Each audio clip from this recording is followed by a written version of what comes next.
Тукай районының Сейит ауылында килеп шыққан қытышқыш яңғын турындагы эш Татарстанның югары судына килеп җитте. Бүген биредә 7 кешене үтерүдә гаепләнүче хатын кыз катнашында беренче утырыш уза. Судка ул адвокаты белән килде.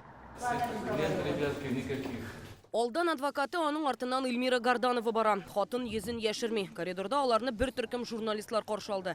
Әмма ул сорауларга җавап бирми. Суд утырышы бүген ябык режимда башланды.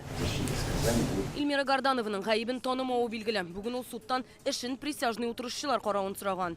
Верховный суде Республики Татарстан. Гаепләнүче хатын бу эшне присяжный утырышчылар катнашында карауны сорый.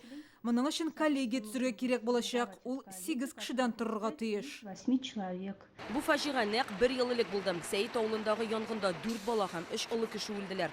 Сабыйларның зур сынавын нәниенә 4 яшь була. Куркыныч хәл, куркыныч.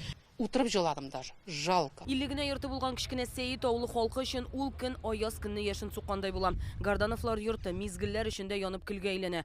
Бу вакытта Эльмира үзе ишек алдында булган. Без торып чаптык, чиләкләрне тотып, берәрсендә су булыр дип, анда уже су сибәрлек түгел иде, нык яна башлаган иде шул.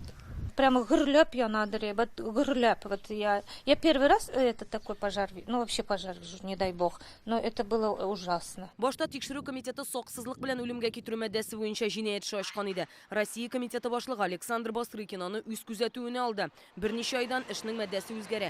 Тикшерүчеләр фаҗига булган урында яңа дәлилләр тапкан дигән мәгълүмат бар. Янәсе ягулык калдыкларына юлгалар. Хәзер эш үтерү һәм алдан уйлап милеккә зыян салу маддәләре буенча карала. Эльмира кулга алынмаган, ул әмма аңа читкә чыгу тыела. Дайте нам провести процесс, никаких комментариев. А какое решение было принято сегодня, вот сейчас? Назначили суд присяжных. А когда будет? 10 сентября. После процесса можно от вас ожидать? После процесса, пожалуйста. До процесса никаких комментариев.